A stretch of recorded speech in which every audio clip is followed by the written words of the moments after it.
Je m'appelle Saint-Aimé Lazare Aristide Prudent. Je suis né au Diamant, dans le quartier Mont-Constant.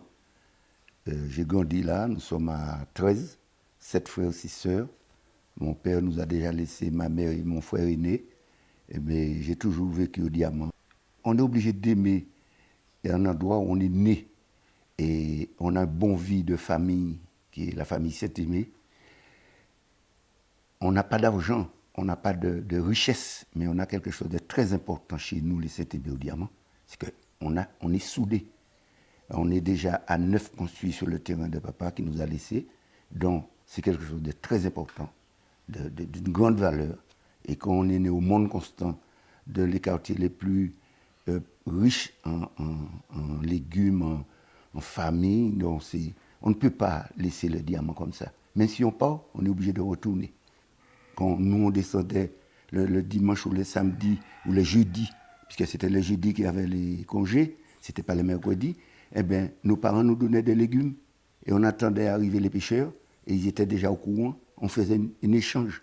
On nous donnait des légumes, des fruits à pain, des patates douces, des yams, des ignames, et eux, ils nous donnaient du poisson. Quand tu tuait le cochon, il n'y avait pas besoin d'acheter le boudin, le poule. Tu étais là, tu n'as pas besoin pas de l'huile, par exemple, ou bien une cause d'ail. Tu n'as pas besoin d'aller à la boutique. Maman Léon, bonjour. Maman, vous chercher anticos là, là, c'est fini. Les gens ne te disent pas bonjour. Ils ont leur maison, ils sont en train de la clôturer. Il y a un tas de valeurs qui nous laissent. Mais je pense que c'est la nouvelle génération, la société qui veut ça. Mais c'est dommage, c'est dommage, c'est dommage. Je vais vous raconter quelque chose qui m'est arrivé un jour. Je descends au bout et je vais acheter soit une timbre ou je vais faire quelque chose à la poste. Et j'arrive, je trouve un monsieur, un Martiniquais, avec un revolver devant le responsable de la poste du Diamant. Monsieur, il est de Trinité. Enfin, le nom m'échappe un petit peu. Eh bien, le gars, avec un revolver, il demande à le machin de poste de l'argent. Je n'ai pas hésité nombre d'une seconde. J'ai sauté sur lui, je l'ai désarmé. Et puis, les autres personnes qui étaient là m'ont donné un coup de main. On l'a plaqué au sol. Ils ont appelé les gendarmes.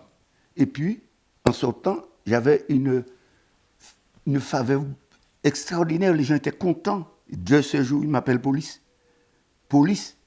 Et puis, monsieur Épidéry, je crois. Je ne me rappelle pas de son nom. Eh bien, il était content. Eh bien, des actions comme ça qu'il faut faire pour aider les autres. Quand je vais voir les grandes personnes, dire madame, notre lait qui habite à Bitaille, qui a près de 100 ans, eh bien, quand je vais la voir, c'est la joie, c'est l'amour, c'est l'affection, la tendresse. Et c'est ça qui nous manque. Et puis, j'avais aimé le football. J'étais arbitre de football. Je faisais les gommiers. Maintenant, après les gommiers, il y a un petit accalmie. J'ai été avec M. Félix Mérino-Robert, dont c'est mon idole. C'est mon frère préféré. Et il ne m'appelle pas Prudent, il m'appelle Monsieur Prudent. Il ne me donne pas la main, il m'embrasse. On a quelque chose de commun. Le président m'a lui félicité. Enfin, ils m'ont accueilli comme si j'étais un Roberté de Schutz. Le plus gros souvenir que j'ai pour l'Aïol, c'est le jour et l'année où Félix Mérino Chanflor a pris la vague à la Caravelle. Une vague a déferlé sur le bateau. On était trop près de la terre. Et le bateau s'est retourné dans les airs avec tout l'équipage. Il est retombé, coulé, face en bas. Ce jour-là, on a eu peur. On avait 3 blessés, mais on croyait qu'il y avait des morts. Et ce jour-là, je peux vous dire, à chaque fois qu'on fait la traversée, Trinité Saint-Pierre, dont on l'a fait samedi à l'entraînement, à chaque fois que j'arrive devant la Caravelle, je baisse ma tête dans le canot suivant, je ne veux pas voir l'endroit où on avait... C'était du jamais vu.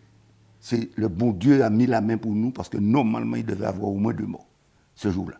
Mais c'est le moment le plus dur pour nous, le plus frustrant, le plus... On est arrivé à Trinité, on ne pouvait pas parler les uns pour les autres. C'était émouvant. Et ce qui nous avait fait le plus plaisir, c'est que tous les équipages des autres canots nous ont attendus pour prendre les nouvelles, parce que c'était triste. Et ce jour-là, c'est le Dieu de la mer était avec nous. J'ai des chapeaux pour toutes les cérémonies. J'ai des bakwa pour aller faire mes petites affaires dans le jardin. J'ai des bakwa pour la veillée. J'ai des chapeaux pour l'enterrement. J'ai des chapeaux pour la messe de sortie. J'ai des chapeaux quand je vais... Enfin, vous allez vous rendre compte tout à l'heure, ils sont là.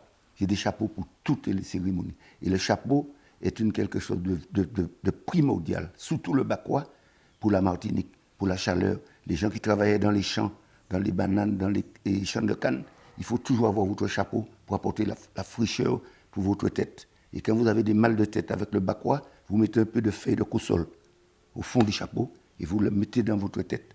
Et si le vent va le prendre, vous mettez une ruban pour l'attacher et ça vous donne une fraîcheur pour toute la journée.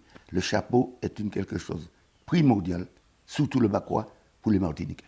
En tout cas, vous le portez très bien. J'essaye. Merci beaucoup, monsieur. Je vous remercie. Tout le plaisir est pour moi.